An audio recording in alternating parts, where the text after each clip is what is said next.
Alright, we're going to be watching Ocapy, who's going to be playing Soldier. This is Diamond 4 on PC on New Junk City. Hello, I'm trying to hit Masters, playing Soldier 76 only, and would love to have some guidance on what I can improve on. Description of the match. There was a Tracer and Doom on my team, and we were up against a dive comp. I've done a self-VOD review on this one, and I was focusing on positioning. There are a couple times where I could have played better with corners and taken different angles, but I think overall my positioning was decent. If there's something else I should improve at, I don't really know what to focus on or what I should look at in this VOD, for example. It'd be nice to have a list of things I can improve on. Also, I'm not blaming teammates, but in this game mode, most people struggle to get to the next point in time. Sometimes the opposing team manages to set up on the next point before us, and is harder to retake. Should I tell my team to move earlier to the next point? Because there's no point in me going alone to the next point as a soldier. I can also provide other replay codes if necessary, thanks in advance. Okay, so I've seen this game through a couple times, and it occurred to me that I've actually been doing mostly, I would say, lower ranked games recently. I was just thinking about that. I don't think I've done Diamond Plus in a while. I definitely haven't done Masters Plus in a while. So it's nice to get a Diamond game for once, because then you can focus a little less on the basics and a little more on the higher level stuff.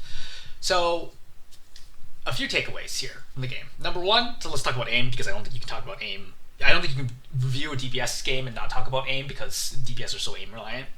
I think your aim is okay for your level. I think it is not hurting you, but it is not helping you either relative to your peers. So I think your aim is roughly where I would expect low diamond to be. I think you have good moments, and I think you have some really bad moments where you're completely whiffing. There's going to be one in particular, gets more earlier on. So that's going to be eventually a hurdle. I think you could probably climb 2, maybe 3 more ranks without improving your aim at all, right? I could see you being up to Diamond 2, Diamond 1, and I think that's pretty much as far as you will go on Soldier without improving your aim. So I would just note that as an outside, is that I think you will be shocked at how much better people will get at aiming at higher ranks. And it's not that you can't aim at that level, because sometimes you do. I think that in certain situations, especially against close targets, I think your aim falls off a cliff, and you need to be more consistent overall, and you're going to get in more situations where you need to win duels in order to win games. So just as a starting point, aim's going to be again, it's not dragging you down, but it's not helping you climb either. So it's kind of a wash. But if you want to keep climbing, you're going to need to improve it after, let's say a couple more ranks. That's number one. Number two, I think pretty much all your visors are somewhere between useless to okay, and I think that's also killing you. I think visors should be consistently used to win fights, and we're not necessarily seeing that value for a variety of reasons. Number three is that you die in a bunch of ways that are at least somewhat preventable, and I think that's another thing that you need to recognize as you get higher and higher ranks, is that you can't keep making easily exploitable mistakes, because the enemy will punish you for that, and then they will take MMR off of you and move on. You need to cut down the number of mistakes you make by a lot. And those mistakes could be not tracking enemy ultimates, not understanding when you're going to get dove, not jumping. For example, you often jump when you're panicking. It's obvious that you hit jump when you're oh god, I'm taking damage. You jump, which makes it even easier to kill you. Things like that, right? Not dodging well, not having good movement in that sense. There's a bunch of them that's going to show up over the course of the replay, and we'll talk about all of them. And then I would say last point would be, I think you want to off-angle more. It's tough in this lineup because you have a Tracer, but the thing is, if you're going to be Mercy pocketed this game, which I would know right away when you pick them at the beginning, because you see there's a Mercy, and Mercy's never going to pocket Doom or Tracer, you're going to get pocketed all game long. You need to really carry that game, because you're not one hero, you're really 2 heroes, right? You're 40% of the team, and so you need to find a position to really hammer home that advantage, because I'm sure you understand how frustrating it is to fight against a Soldier or Ashe or Cassidy who's being pocketed by a Mercy. You're how can I ever win this fight? You need to be that one who's bullying the opposing team with your Mercy pocket, and we just don't see that value. And part of it's because you're not standing in good spots. So let's talk through the beginning of this fight. So we're going in here, right? So it's we're playing in the arena first point, and you're gonna set up right here. And I think this is okay, but I don't love this, because if you think about it, you don't know what the enemy lineup is, right? Because obviously the game's just started. As they're coming out this door, pretty much whatever they've got, you can't stop it, right? If it's a Reinhardt, if it's a Ramatra, if it's a Winston, if it's a Doom, whatever they got coming out of this door, your damage, even pocketed with your Mercy, is not going to be enough to stop any tank from coming out the door, who will immediately start creating space. So I'm not saying it's necessarily wrong to play here. I'm just noting that I don't love this spot, compared to let's say you were over here, right? This is an incredibly strong spot because the tank will go forwards and the rest of the team is going to get pinned into this room because you're going to cut off that angle and then swing over here and flank and shoot them there and go back and forth, which eventually is going to force the Doom or dive DPS to come deal with you.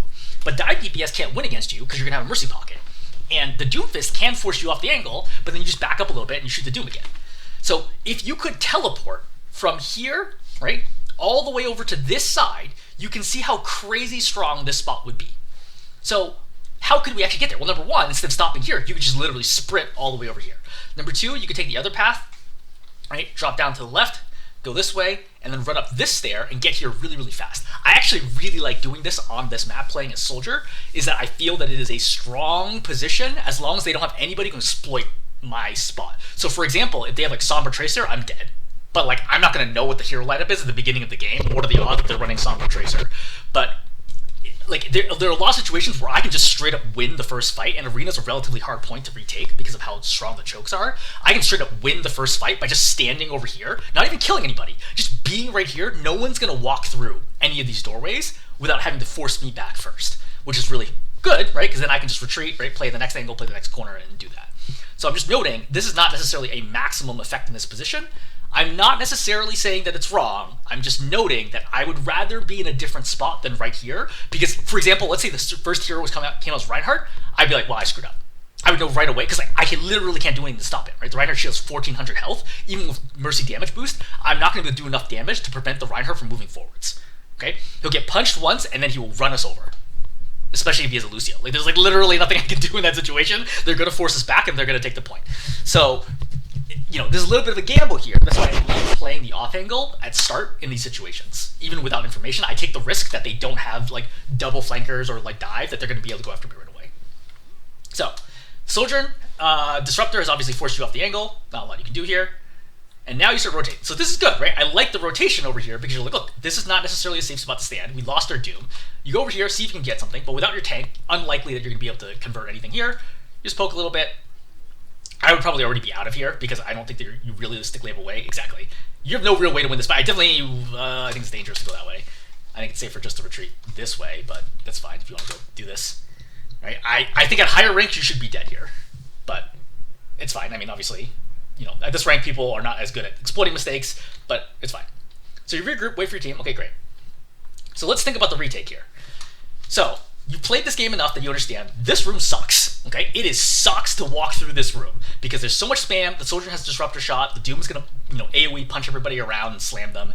This room sucks. You really want to get to one of the off angles as Soldier. Okay, like that's kind of like the universal rule. Soldier's one of the best off anglers in the game because he has a longer effective range and he has self-sustain with Healing Station, and you have a Mercy Pocket. So you on an off angle is crazy strong, and that's really what you want to be looking for here.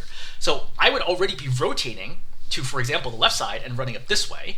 The alternative is to go right side. The problem is right side's much closer and it's easier for them to force you back. So I really want to take the left side here.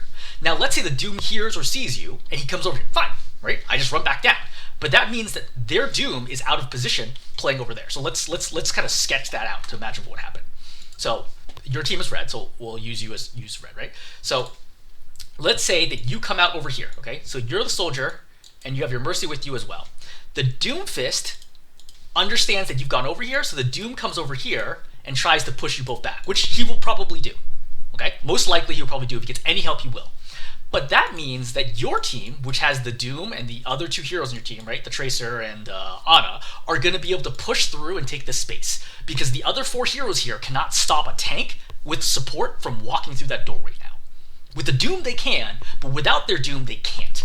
So that is going to inherently create space to allow these three to get into the arena. Then you can back up here, right? Wait to see what does the Doom do. If the Doom decides to go back to pressure your team, then you loop back up top and then continue firing from the same angle. Hopefully that makes sense, right? We're trying to force the rotations out, and you're going to see this at higher ranked play, is the team that rotates incorrectly is often the team that ends up losing. Okay, because everybody's aim and like general game sense and like general lack of errors means that people don't usually lose from just like straight up losing a 1v1 or anything like that, or just dying out of position or dying with defensive cooldown. They're going to only lose when they when the opposing team controls better angles than they do, and they have no ability to stop them from doing so. AKA, they get flanked, and they have no ability to retreat, right? Or retreating costs them the point. That's the general idea here. That's like going through my head when I'm trying to think about how to play this point and how to be successful here. Trying to go through front is a waste of time. There's like very unlikely you're going to make your way through this, right? It's really, you rely on a lot of luck here to be able to get through this doorway. So we're going to run up here. You go to the left. Now, you do manage to get through this doorway, and you get through here completely uncontested. Why does this end up happening? Well, this ends up happening because your tracer actually goes through the underneath path, sneaks on, and distracts everybody. So you are actually quite lucky that you managed to get this. You see that that tracer standing here has pulled 3 people out of position, so no one's trying to guard this doorway anymore. They're all just looking for the tracer on the point. This is exactly what you could have done if you also went to the left. For the record, you didn't know the tracer was going to do this initially, and I still think it's fine to play over here as soldier in this position, right? Even with the tracer on the point. But again, in a lot of games, you won't have that tracer, or the tracer won't touch to force them away from the doorway, and your team's going to get totally jammed up here for 99%, and you're going to feel helpless.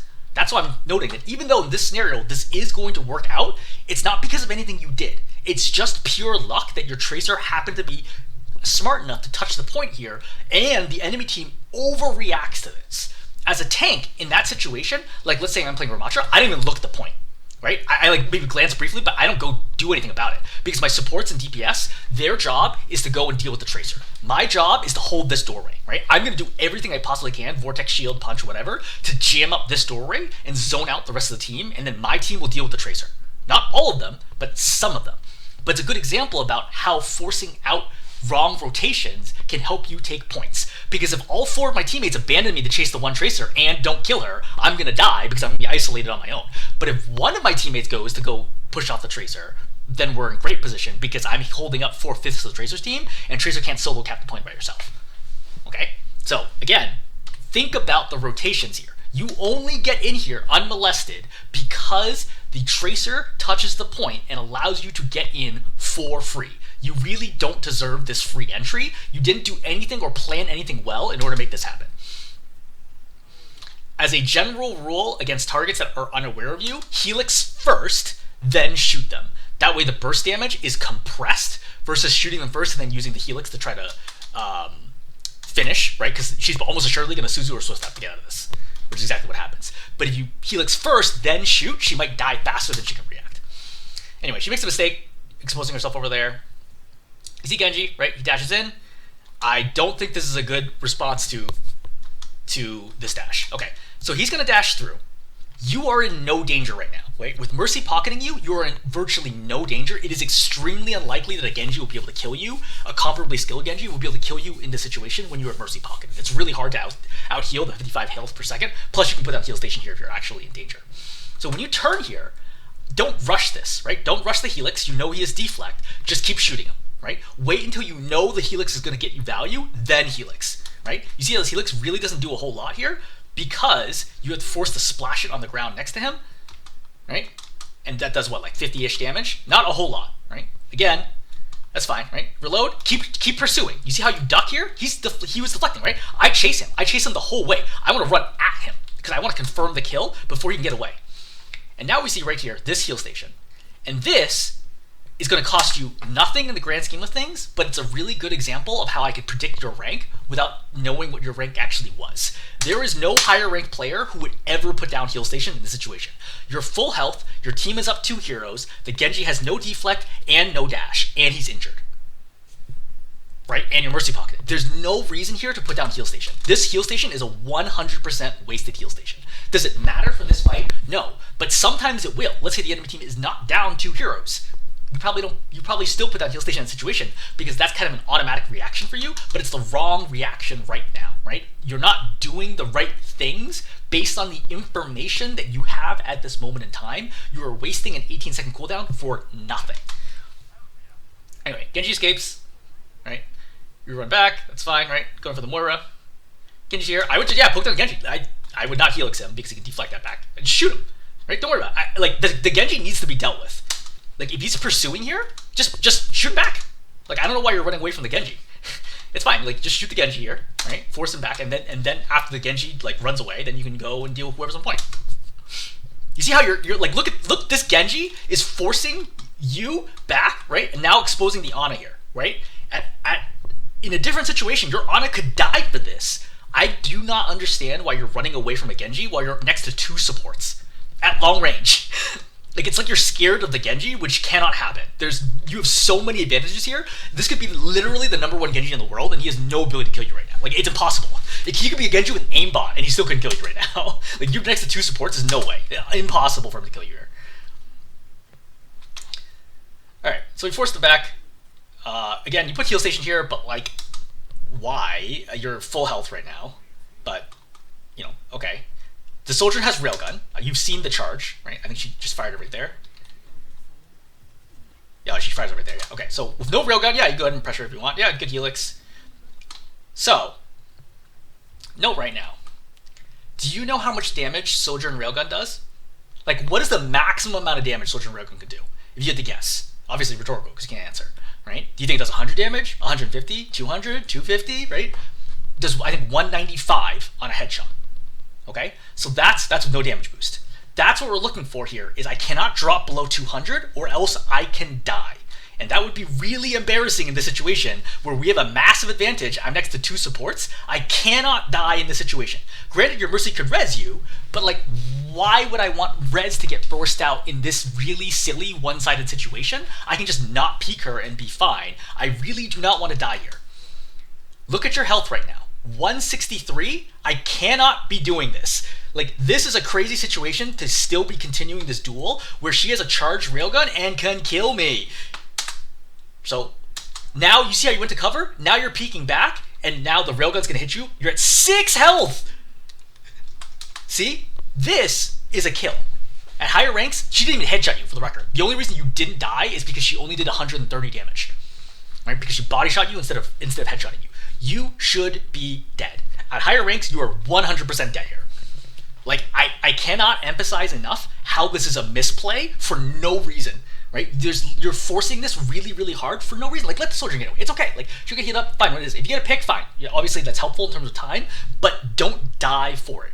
Granted, your Mercy is still here. Your Mercy almost assuredly is going to get the res off, but it indicates overall to me that you're not aware of the damage breakpoints and playing accordingly, because you cannot get killed by soldier in the situation if you didn't have a Mercy. Okay, in the Mercy here, like, yeah, if you're factoring all that in, you're like actually doing cost value, is it potentially actually the better play here to be pushing this because your Mercy can guarantee to get the res right now? Actually, yes, arguably at GM, the correct play here is to continue to try to get the kill. But I don't think you're actually thinking through that, and I think you think you're safer than you are, and you very nearly died here, which is why I think, as a general rule, I think you are making a mistake here. Alright, so, well, yeah, so here's a great example where if you'd force the Mercy res right now, by dying, who's going to res the Tracer? Now res is used, right? Now you're screwed because you're going to be 4 and 5. So, again, super important to not die in that situation. If you had died, and you could have died if the soldier was just a little bit better and shot you in the head instead of in the chest, you would be dead, right? Or you or the Tracer would be dead right now, and you'd be in big, big trouble. So with the Tracer dead, I step forwards. I 100% step forwards right now to help the Mercy get the res, right? The Mercy wants the res here, but she's not going to res in front line. So just run up here, force the Genji out of this room, force deflect, whatever, help your Mercy get the res off. No reason to not run forward right now. I think this is a mistake. Mercy finally gets the res. Okay, fine. You want to play back here? Fine. Now, let's think, how do we lose this fight in this 5-on-5 situation where we control the door? Well, we only can really lose this fight if I die, right? Even if the Tracer's dead again, it's fine. You can probably carry from here. You almost have Visor, you have a Mercy pocket, you're in very, like, you have Nano, like, you could just straight up carry this fight. There's only 2 ways that you can lose this fight, right? Number 1 is you die, number 2 is the Doomfist zones you completely. Now, there's only so much you can do about the Doomfist, but how could you die here? Well, the Doom's not going to solo kill you. That's not going to happen, not with the 2 supports, okay? The Soldier might kill you with Railgun, but again, if you can't see the Soldier and she's not charged, not a threat, right? Kiriko's not going to kill you, Moira's not going to kill you. But Genji could kill you. How? With Blade. Because you haven't seen the Genji Blade yet in this game. It's been 2 minutes of gameplay. So, yeah, I mean, Genji Blade is a legitimate thing. Like, it's coming. If not now, it's coming pretty soon. So I'd be thinking in my head, Okay, I gotta deal with Blade, and that's gonna be a situation that I have to worry about. If I can Visor right when he's about to Blade, that can stop it, right? Because then I can kill him faster. Or I can play out of his dash distance, and that will also be an easy way to do it. Alternatively, I can kill him after he blades and dashes me, but that's much, much harder to pull off. Alright, so we're playing back here. So this is another good example where I don't really want to be stacked with my team. I really want to have like another off angle, but it's fine in this situation because your Tracer's actually playing the other off angle. But I'm just noting is that I would not be walking forwards right now. I think walking forwards is a mistake. But Tracer gets a pulse. Okay, fine, great. So now we're in good shape. We've already potentially won this fight because it's 5v4, so the odds of us winning this are like 75% plus. And we already control the point.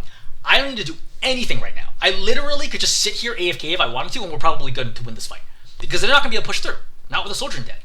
But instead, you swing right, and you pop Visor. But why? Right? Again, look at the fact that the Soldier is already dead. So this is already a 4v5 situation. Why are we popping Visor? Like, yeah, it might be a good Visor. You might kill 4 people with this Visor. But who cares? They have enough time here to come back and contest anyway. So why wouldn't I say Visor for the next fight when they have a legitimate shot at winning this? Now, if we lost, for example, the Tracer here, and it's a 4v4, okay, I understand this. I understand it, right? Like, it's 50-50, yeah, totally possibility that we could lose this. But in this situation, I don't think it makes any sense to pop Visor here. I think swinging this without Visor, fine, right? If you want to swing this without Visor, no problem. But popping Visor here, I think is objectively a mistake, right? It's like, okay, yeah, you've killed, great, a couple people here, great, right? And you're going to force out the mortar here, you're going to chase her down, and you're going to kill her, which is great. But like at the end of the day, I used ultimate here for what? And this is one of the game sense mistakes that you need to clean up on your way to higher ranks. You can't use ultimate and get nothing for it. Okay? Ultimate should be used only to turn a fight that had an uncertain outcome or a losing outcome into a win, and or force out a support ultimate. Okay? I think it's generally okay. I don't think it's plus or minus value to use your ultimate to force out support ultimate. Okay? But other than that, it's not good. This is a situation where you already feel like you're in a winning position, and you should have known that, right? When you were swinging here, you already know the Soldier is dead. Just shoot them normally here, right? It's already a great position even without the Visor. You don't need Visor here. I think this is a mistake, right? I feel pretty strongly about that. Even though the Visor itself seems like it's good, it seems like you're getting kills, now you don't have Visor to deal with the next fight. Reminder that, again, Soldier can kill you pretty easily. You're going to drop all the way down to, what, 97 there? Right? Then you re-swing right here. This is a mistake. Now you're at 97. The Soldier's at 70, so that is 100 damage without a headshot. So she could kill you right now. Right? Even with a body shot, she could have killed you right there. You can't do this. Like, you cannot do this. I don't think you understand how good Soldier's are on PC at higher ranks. They will obliterate you. Like, I feel this in Ghastly all the time. Like, I get headshot with Railgun, like 75%. I almost never get body shot with Railgun, right? It's always a headshot. Ghastly is relatively large, but he's not that much larger than Soldier, right? You will get Railgun in the head all the time. You just instinctively start understanding, okay, am I headshotable by Railgun? No. Right? Well, yes, like I play differently as a result. You can't be playing all the way down here where a body shot would kill you is recklessly dangerous for no reason. I think this is crazy, but this may very well be one of the things where you don't believe me, or like you hear it and like you want to believe it, but you won't change your play until maybe you start climbing a little bit and you're like, wow, I'm getting killed by Soldier's. There's a reason why Soldier's like basically like number 1, number 2 for win rate, right? It's like Soldier is so good because Railgun is like a broken ability. So yeah. I'm just warning you, at higher ranks, it's going to be a bad time. And I didn't even play it like GM or anything. Like, it's a bad time playing against Soldier's. Especially post the projectile changes. Okay, they're pushing in right now. I'm thinking through my head, what ultimates do they have? Because as a reminder, if we play default here, default meaning neither team uses any ultimates, we have this point locked down. There's almost no way they can push these without ultimates. But I'm thinking through what ultimates have I seen or not seen. I have not seen Kiriko Ultimate, I have not seen Coalescence, I have not seen Overclock, I have not seen Blade, I have not seen Meteor Strike. I would assume all 5 of these abilities are up right now.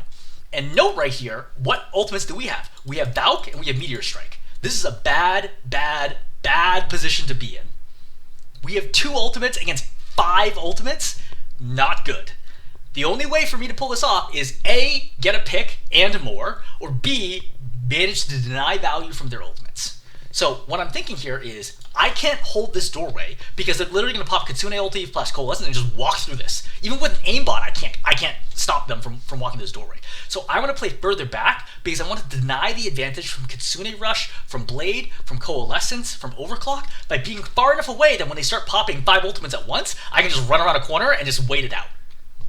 A legitimate strategy, right? Eventually, one of them needs to touch the point, and then I can kill somebody on point. Ideally, I pop Visor, then kill somebody on point, but you don't have Visor because, again, you wasted Visor in the previous fight.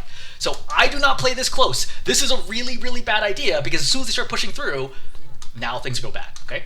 You luckily kill the soldier on combo of your Helix plus your Doomfist going in. So I think that's good, but for the record, you could have made the exact same play further back, right? Over here, right? Over here, for example, then when you were all the way over here. You got very lucky they did not push you faster and were not coordinated. But again, this is only low diamond, so your enemy team is not that good at understanding how fast they can push here.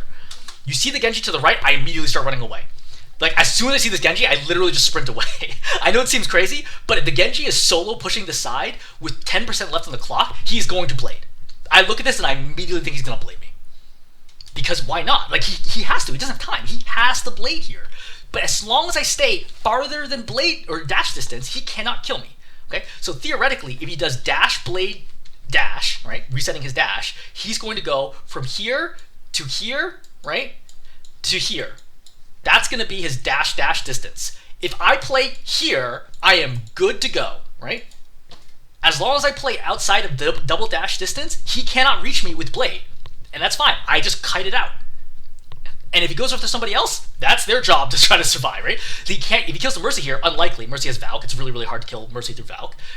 Ana probably dies here, right? But with the healing, maybe that buys time. If I notice he's going after the Ana, I can try gunning him down during the Blade. Again, this is where Visor would be incredibly useful, because if you pop Visor, he cannot commit to killing anybody because of how fast you're doing damage to them. He has to deflect and take cover, right? Or dash and try to kill you, but if you're out of his range, he can't kill you. Which goes back to wasting ultimates removes tools for you to actually deal with the problem.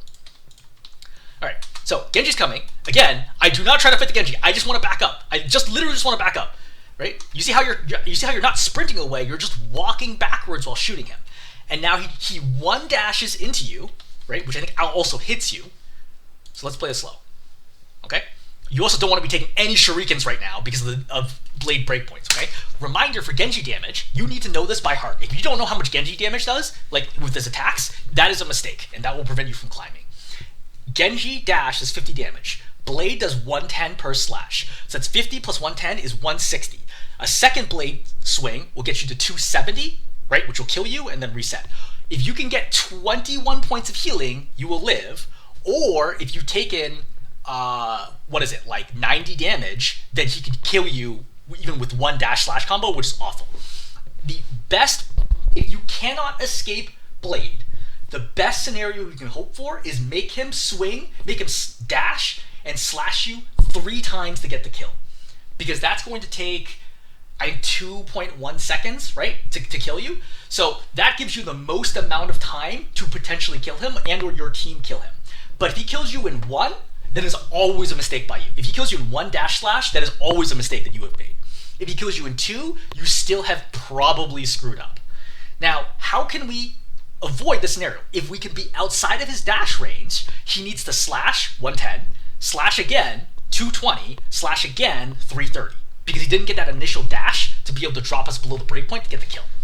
Number 2 is if I can get enough healing to stay above the 270 breakpoint, right? That's dash plus 2 slashes. I will also live. Your healing station heals, what is it, like 35 health a second or something like that? It's pretty close to being able to save you. But with Mercy healing you, you'll definitely survive another slash. So if you see this and you're like, hey, look, I've already made a mistake right here. Pop heal station, okay? Pop heal station. You're looking to just try to get up and then try to get the kill from here. But doing this, evasion's irrelevant now. There's no way, once he gets to here, right? Once he gets to here, he actually didn't hit you with the slash. He just poked you down enough. Or sorry, didn't hit you with the dash. Once he gets to here, I no longer think about evasion. At higher ranks, Genjis will never miss a Blade swing like in their entire careers after this point in time. I think Genji like blade swing accuracy on a target they're engaging on, who doesn't have any other like mobility skills, like not tracer blank or like fade or something like that, has to be well over 95%. I would just assume the Genji will hit every shot from here. Forget about dodging. The only thing you need to focus on is kill the Genji as fast as you can, other than any action that will buy you one more swing. Because every single swing is like 0.7 or 0.9 seconds now. So every swing will buy you roughly another second to kill him, or for your teammates to kill him. Now, there's a reason why I'm talking through this a lot. So like, again, I played Soldier a ton. I played him all the way up to like Masters 2 a couple seasons ago. So, and I was still winning 66% of my games. So one of the biggest things that you'll run into as Soldier is you will face a lot of Genjis. Genji is a very popular pick against Soldier because Genji has a lot of tools against Soldier, and Genji can win 1v1s relatively easily against Soldier. Okay? It's like really hard for you to like outplay him because of the way the mechanics work. So you're going to face a lot of Genjis, or people who will switch to Genji once they realize you're playing Soldier if you're doing well. So you have to get very, very good at the Soldier versus Genji matchup in order to climb. Otherwise, those Genjis will hold you back. That's why I'm spending so much time talking through this. Again, I think the first mistake you made here is I would not have been that close to him. Number two, if this is going to happen, put down heal station and then immediately commit to the fight. Don't worry about dodging, just shoot. So see right here, you see how you sprint a little bit? It's fine. I would just rotate with it. Right? Right here, right? Heal station, and it just starts shooting. And the only reason, if I don't have a Mercy, I don't bother putting down heal station for the record, because I'm gonna die like instantly anyway. But, so, shoot him, just shoot him, just shoot him, just shoot him. Right? See how that sprint? Don't do it. Just shoot him. You're not gonna dodge. Alright? Watch it from his perspective. You're not gonna dodge this. Right?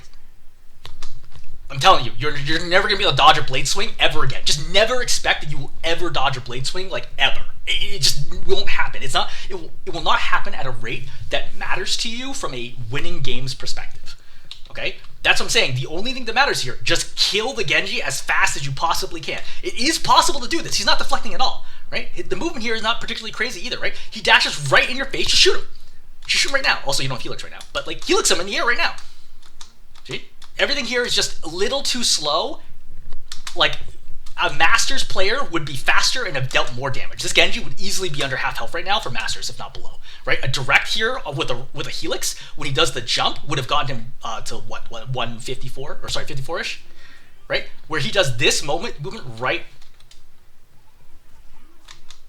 here, you could have Helixed him in the air, right? You just pop Helix right there, and then you get him. But, yeah, I mean, again, you could avoid this. I mean, I'm not saying this is easy for the record, right? I'm not saying that if I was in this situation, I definitely would kill this Genji. I think there's more than likely than not the Genji still kills me. But I'm just noting that I still give my team a better chance at killing the Genji and maybe flipping the fight by doing things better. And especially if you get to the next breakpoint, you have a very strong chance of winning this. So look how close this is numerically, right? So here's the dash. 158, 160. So the magic number we're looking for here is 220 health, right? And get to 220, we're good. Here's the first slash, right? Look how close we are. 209, 204, 207, 209, right? 212, right? We need to get to 220. That's the first slash. Where here's the dash. That's the 50, right? There's the slash. That's the 110, right? And now we're looking to just, if we get to 111 health, he has to swing one more time on us. And we get all the way up to 104. If you got 7 health from heal station, he would have been forced to swing again. Now, granted, there's going to be some situations where that's not the right call, right? Because you're not going to, the time it takes you to put on the heal station is longer than the time you have to survive. Like, you'd better just shoot him with the extra, like, half second it takes to put on the heal station. But I'm just noting, if you could have gotten 7 more health, he has to swing again, and maybe you kill him. Okay? Again, the Genji versus Soldier matchup is very complicated. There's enormous amounts of nuance. I could probably spend a whole hour just talking about how to like fight the matchup. I don't even think I'm that good at it. I'm just noting that like I realized when I was playing Soldier, pretty much one of the only things I was losing against was Doomfist and Genji.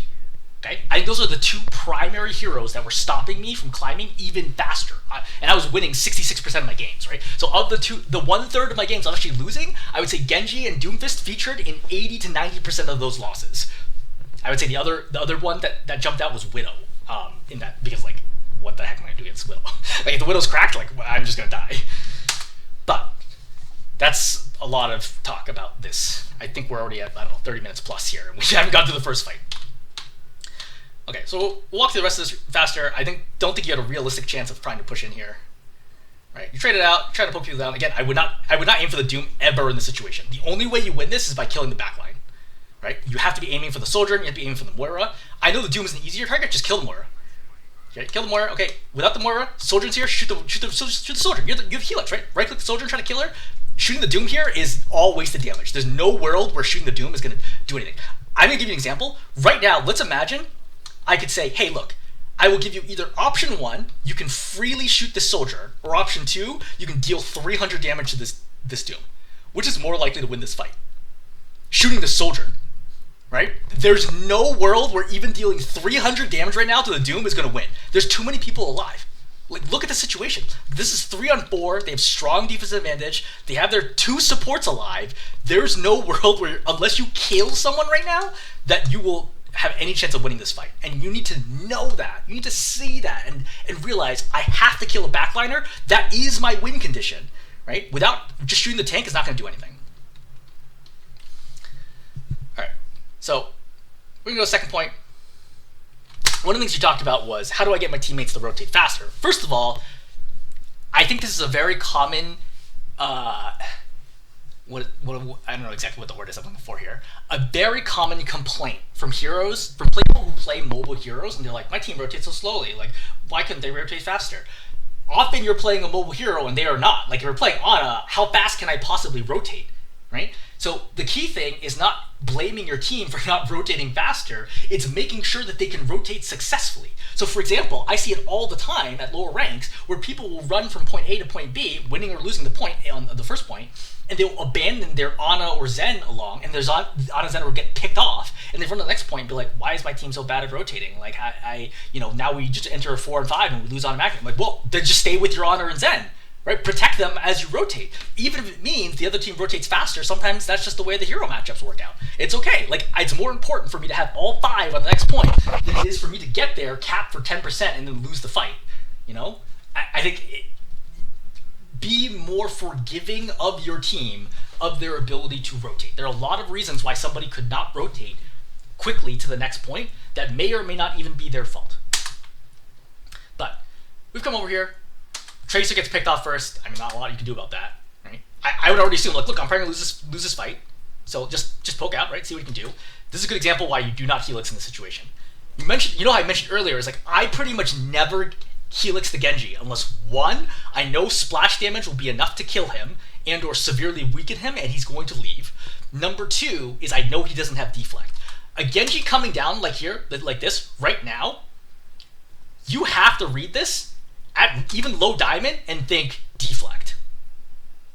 Like, there is no higher ranked player, soldier, who is going to look at this Genji and not think he is about to deflect. No Genji in their right mind is going to jump in front of your whole team like this and just walk up here if he is not going to deflect. And he shreds you, right? If this Genji was better, you're dead. He's actually going to die for this. But I'm saying, it's like, at higher ranks, you're just dead. Okay, he's going to right-click, right? Right-click right now, dash, right, and then melee, and a melee and or right-click, and you're dead. Or he doesn't even need the right-click initially. He could just dash melee and you're dead, or dash right-click melee. In all these worlds, you are dead. You're 100% dead, and the only reason that this is possible is because you made a mistake trying to helix him to begin with. This is a very sloppy, low diamond error.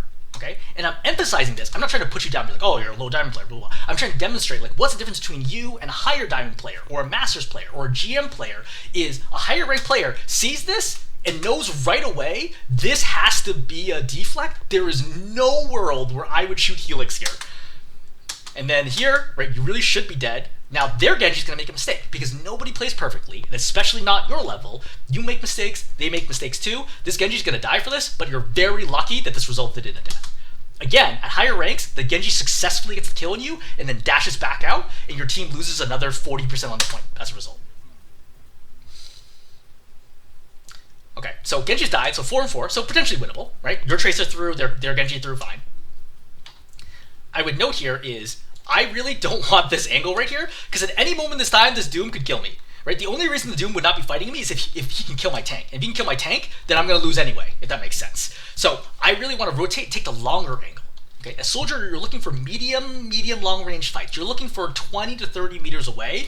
This is like a 5 to 10 meter fight. This is not what I want. But with your tank dead, I think I'm just out of here. There's no way to win this fight. I don't even try pursuing this, and then you're going to die. Again, you know you're down 2 heroes, right? 1 hero right now, right? You got obviously Genji died, so you're down. You're roughly even, but again, it's like hard to convert this. But with the tank dead, how could I win this? Me plus 2 supports is not going to win this fight. Just leave. It's okay. Just leave, and maybe they'll make a mistake over pursuing you, and you'll get a kill. But you can't do anything anymore. That's number 1.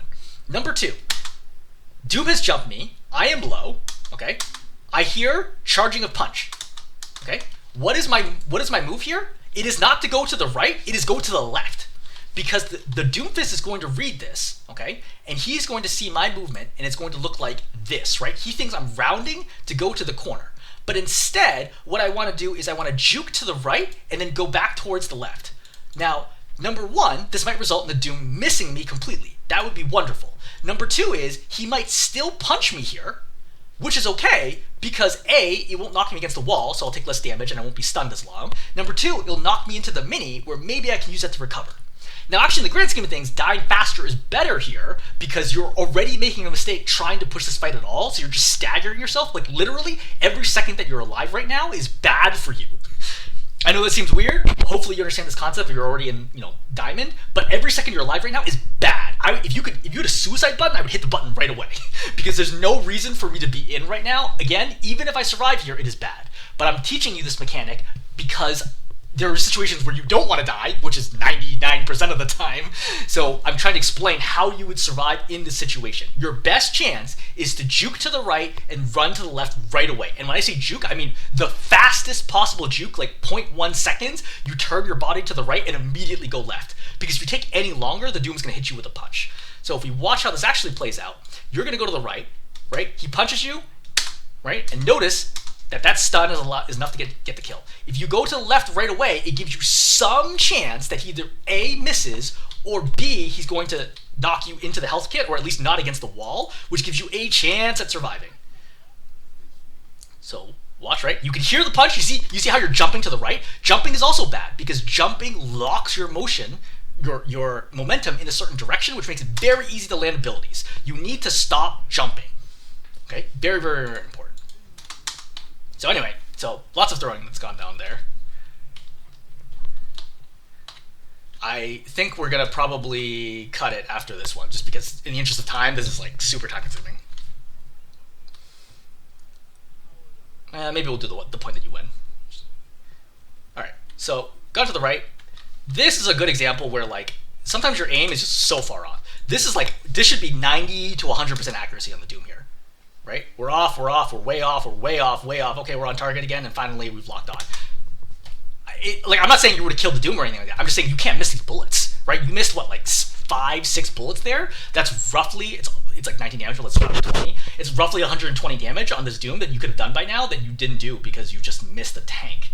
As Soldier, you cannot miss tanks, period, right? In fact, I think your real benchmark for Soldier is not 100% accuracy against tanks. It's 100% accuracy against tanks and 50% plus headshot accuracy against tanks.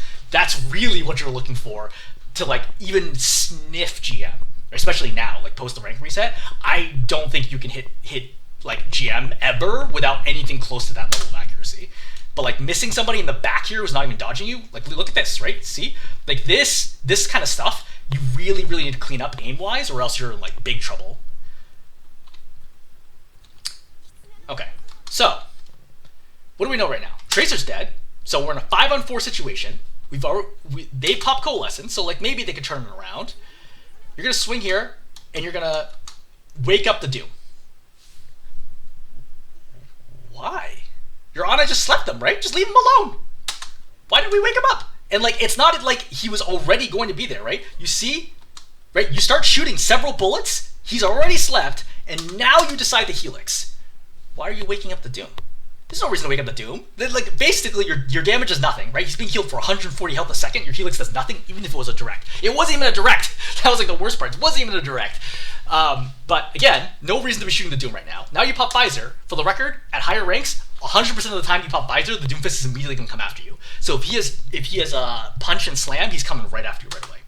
But it's a good angle for the Visor. But like, did you need it? I think it's okay. I will give it, on a 1 to 10 scale, I'll give it a 6. Right? I think it's okay. You were up 1, right? You were up 1 when you popped it because the Tracer's dead. But like, it's not guaranteed. Their Coalescence was active. They popped Kitsune. I would give it a 6 or 7. 6 or 7 out of 10. I think this is fine. I would note here, look how long you keep shooting with no targets visible. Right? No targets visible right now. That's 1, 2, 3, 4, 5. Okay, that one was visible for a second, so we'll take that. We won't count that. 6, 7, 8, 9, 10, 11, 12, 13, 14. Okay, so 13-ish bullets were fired where nobody was visible. So you fired off a third of your ammo, over a third of your ammo, with no targets on your screen. Trigger discipline is important on playing Soldier, on all heroes, but it's really important, especially during Visor. You can't be wasting that ammo down. Right? You don't want to ever lose a fight because you just don't have the bullets to finish somebody off with Visor. Yeah, staying alive here is the correct call, and you gotta cap it. Alright, Soldier's out of position, great, we'll take it. Again, opposing team also makes mistakes. So, when I see Doom come in right now, do I shoot the Doom? No, this Doom is not going to die. This Doom, look at this Doom and think, this Doom is invincible. Because that's functionally what he is. There is no world where this Doom dies. What you need to spend your time on is killing the Moira and the Kiriko here. That's what you need to spend your time on. Shooting the Doom, not going to help you. It is not going to win the fight. You need to be shooting the backline here, right? Again, shooting the Doom is good, right? The opposing supports are like, hey, no pressure on them. They just walk forwards and heal the Doom. This Moira is crazy overextended. If you were a GM level soldier, you would kill this. If you had full ammo, right? Full ammo and Helix, this Moira would be dead in about 1.2, 1.3 seconds. But like, you don't have that awareness to think, hey, look, I gotta be shooting the squishies here, not the Doom. So that's problem number 1. Problem number 2, listen. Listen out of the left ear right now. And that's gonna be soft because I'm on 35% audio for the replay review. But we're gonna hear the footsteps of the Tracer. So you heard shooting right there. Okay, Ana's dead. You hear the footstep right there. Right? And then you hear the footstep again. Right? I hear the footsteps on the left. I hear you're getting shot / hear the footsteps. And then Tracer's gonna throw a pulse bomb. Now the Tracer's gonna whiff this pulse bomb, which is itself kind of impressive considering you're very easy to hit right now. But even right here, what do? You run over the pulse bomb and die. Like, you have so much time that you actually have a chance to change angles and run this way. All you had to do, even if you didn't sprint, you could just walk backwards and you would have been okay. There's a very strong lack of awareness here. You didn't recognize that your Ana has been killed by the Tracer, A. B, you don't hear the footsteps. C, you don't react to the Tracer shooting you. D, you don't react correctly to the pulse bomb, which is simply, hey, she threw pulse bomb in front of me, turn, run backwards. Right? Or just walk out of this. You see? Like, you're already basically at the edge right there. And that makes the fight unwinnable, right? Now you're down 2 heroes, what are you gonna do? Like, that's it. Like, these are all preventable mistakes. Are they easy? I mean, I don't know that I would say it's easy, but like, if you're looking to get to Masters is what, top 10% of the population? You're top 25% right now, right? You need to get through the next 15% of players, you need to be better than all of them, right? You need to be better than millions of players to get up to Masters. And then once you're Masters, you need to be better than millions more in order to get up to GM. So it's hard, but like, these are things that higher ranked players would consistently do. There is no world where a Masters soldier, or certainly not a GM soldier, would have died to this pulse bomb. Right? They would have either A, already identified that they should have gone back to deal with this Tracer, or B, they would have gotten out of the pulse bomb and not died to the pulse bomb. Does it mean you necessarily would have won the fight? I don't know, but dying to stupid things is like probably one of the first things you need to correct in order to get the higher ranks. Alright, so you lost point 2. You're gonna win point 3. So let's talk through, why do you win point 3? So notice first of all, like, hey, look, no pressure on you, right? Your team's creating space. Here comes the Moira. You're gonna shoot this, and the Moira is gonna kill you here. Now, this is not why you win. I'm just noting that I forgot that this happens right here at this moment, so we need to talk about this. Moira's currently at 2/3 health. You're at 173, and you have a Mercy here. Now, your Mercy could just heal you through this, but she decides to pistol, which I actually understand. I don't think this is necessarily a wrong call here, because there's no world where you should die. Like, she doesn't even have damage orb. It's going to take her, right? Moira does 60 damage a second. It's going to take her 3 seconds to kill you. If you put down heal station, right, that robs her, that reduces healing by what, like 35-ish? I can't remember if it's 35 or 40 or 30, but I know it's going to up and down a little bit. But let's say 35, right? So that's 25 damage a second. It's going to take her 7 seconds, right? 7 seconds to kill you with leech, with perfect aim, if you put down heal station. There's no world where you should die here. Just put down heal station, right? Just put down heal station, you live.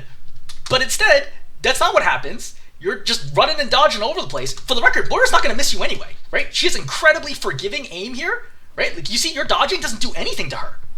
So, number one, just put down heal station and don't die. Like, at higher ranks, you would be clowned so hard for this. And I don't think it's a good thing, right? I think it's, again, higher rank players can be very toxic. But I would just note, like, I'm just imagining just like how much trash talk you would get for this death. All you have to do is put down heal station. In fact, you could put down heal station and just walk away and like go to the bathroom and come back, and the Moira wouldn't have killed you, because the Mercy would eventually start healing you again before in the 7 seconds before the Moira killed you. If she has damage orb, different story, right? Definitely she can kill you in time, but without damage orb, there's no way that she can kill you in this situation. That's number one. Number two, let's forget about the fact that you die here, and let's focus on aim. This Moira has no fade, no cooldowns, nothing, okay? This is, I mean, besides orb, right? All you do is just focus on your aim. Don't worry about dodging. And one important thing is to think about on the spectrum of skill, or not skill, decision making, okay? You're going to have the choice between, do you want to focus on, what's a better color, blue? Do you want to focus on aim, or do you want to focus on dodging, aka movement, right? Usually, you end up in the middle, right? Where you're not necessarily trying to maximize your aim, but you're not trying to maximize your survivability either. Everybody needs to have the ability at higher ranks to choose, do I need to go this way, or do I need to go this way? It's the same thing in, let's say basketball. Let's use basketball as an example when you shoot, right? You learn how to shoot a shot, and you try to shoot a foul shot, you maximize aim, and you don't worry about speed, right? Because on the other spectrum is speed. How fast can you get it off? Now, in a foul shot, I'm uncontested, so I can take as long as I want to go through the motion of shooting a shot. That's my maximum accuracy. In a game, though, people are pressuring me, so if I take a shot very slowly, I'm never going to be able to get it off because it's going to get blocked.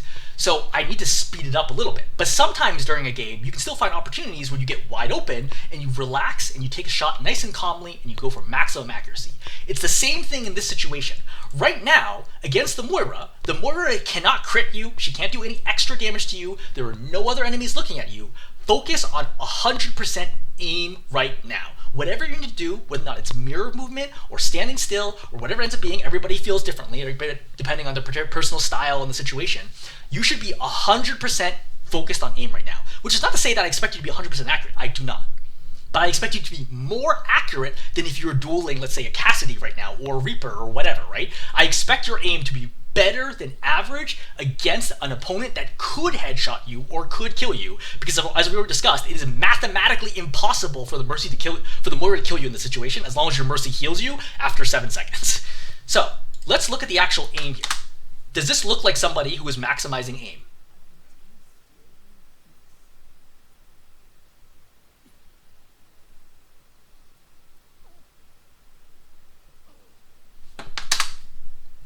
That's what I mean where I say your aim is going to hold you back sooner or later. You can get a few more ranks, right, with better positioning, better target priority, better visors, but you can't get into Masters Plus without improving your aim. That was like a lot of missing, right? You're missing probably 65% plus of your shots there in a situation where you're under literally no pressure, right? As long as you just put down heal station, you're under no pressure against a hero that has no movement abilities anymore. I would expect, even like if for like let's say a Masters 5 player, I'm expecting them to hit 60% plus here easily, right? I would say at GM, I think you're looking at 90% plus aim in that situation. That's not even including headshots. Right? Obviously, there's no headshots there, but like that's a problem. I can't sugarcoat it because I don't want to. Right? I'm going to tell you like that's what you're going to face at higher ranks. People are going to be way better, way better, right? And it's going to be really, really hard to deal with because you're already struggling, and you can see how wild your aim is here, right? You can see the strong swings from right to left. You see how you over-aim both sides, and you can't get it under control. And I'm not saying this is easy, right? Aiming on PC or controller or whatever is something that requires thousands, if not tens of thousands of hours of skill. But I'm telling you is I'm not seeing skill, like the aim level that's gonna work for higher ranks. All right, we're gonna be here. We're gonna pop visor again. Nobody pressuring you right now. I don't know why you duck there, but we'll take it. Right? You pressure down the tracer. Right? I don't get it. So we're chilling, poking. Nothing super exciting. Okay, so they're starting to engage. Your tracers here. I would not. There's a part of me that wants to talk about soldier versus tracer, and there's a part of me that doesn't because it's going to take me like 10 minutes. But I'll give you the short version: is I would never helix right now. There's no reason to helix. She has way too many options here. She has plenty tracers at. I would always assume tracers at your level will dodge predictable things. Helix here is quite easy to tell. Like she has a lot of time to react. I would never expect Helix to land in this situation. So don't fire Helix here. That's a massive waste. So you get distracted by the tracer. Doom punches you and just insta kills you.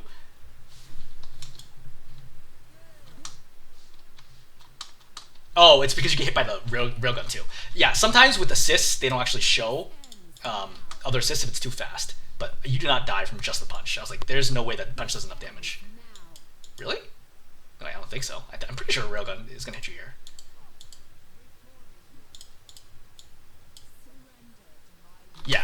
Yeah, see? You see that right click? Yeah, so she right clicks you as the Doom punches you, and that's how you die. But, number one, this is why you don't jump, because jumping makes you easy to hit. Number two, this is why you play cover. There's no real reason for you to be playing in the middle of the point when you be playing over here. Then if the Doom jumps you, okay, fine, whatever. I sit over here, Mercy pockets me, you try to stay alive. But sitting in the middle of the point, just get blowing up like this is not acceptable. Alright, they're gonna cap, we're gonna push back. So, this I like. Okay, you're on an off angle, you're mercy pocketed, it's very hard for the opposing team to deal with you, and you're able to apply pressure. The problem is you're shooting at the tank. Instead of, I would just helix the Moira here and try to kill her. Is it likely that she dies? No, she's probably gonna fade, but she's gonna fade with like 40 health, in which case she's gonna go hide like over here, for example, and then my team can push in and maybe we get a kill. But shooting the tank here is a mistake, as we already discussed. You really wanna be shooting anybody else but the tank. Really need to stop shooting. Good, like now you finally shot somebody else. Aim here is not so good, but at least the distraction is important, okay? Because you shooting caused them all to turn and be like, what the heck? See, Soldier's not applying pressure anymore. Moira's now worried about her life, right? Kiriko's now worried about the Moira. Doom's worried about you. And you see that creates space for your team to come in, which can ultimately lead to you winning the point. Right? See, kite the Doom. Yeah, right, this is right call. Kite the Doom, kill the Kiriko. Right, yep, great. I mean, again, aim problem, but that's fine. You go after the Moira, right? And then the killing of the supports, the off-angling, the distraction here, that's what allows you to cap this point. Okay? This is an example of when it's done right. Excluding mechanics, the decision-making and target priority, the decision-making, etc. here is all the right idea. That's why you take this, is because you pressured from the side, you're able to damage the back line to the point that they all start losing their ability to control the front, then your team walks in and mops up. That's what Soldier is all about. And from here, you're going to die to this, but you do cap it. I want to note again how easy it is to shoot you because you jump. So Cassie's going to walk up here. So he misses, right? Headshot, you jump, which makes it relatively easy. You're lucky he misses that, right? Now you jump again, easy shot, right? And now you notice you're still in the air. He fired 2 bullets at you while you're still in the air. It's so easy to hit targets who are jumping. Do not jump. 95% of the time, there are selective scenarios where it is right to jump, and I don't want to explain it because it's going to, again, take me like an hour to do it. But there are 95% of the time, if you are in a duel, do not jump. Jumping is bad. Jumping is how you get killed by people with mediocre aim, right? Force people to make hard shots to eliminate you. That should always be your goal. Okay, well, we can wrap there. Last point's gonna be more of the same, right? So, to re-summarize, number 1, take off angles. Number 2, target priority. Go after backliners. Number 3, don't die to stupid, avoidable stuff. Number 4, get better value from your visors, right? Look to use visors when you truly need it. and use that as an opportunity to flip fights. When you go into a fight thinking, I'm going to use Visor to win this fight, right? And if things change, I don't need to use Visor, or Visor's useless, then abort that plan. But your Visors are not so good for reasons we've already discussed. Okay, I'm going to hold there. Hopefully this is helpful.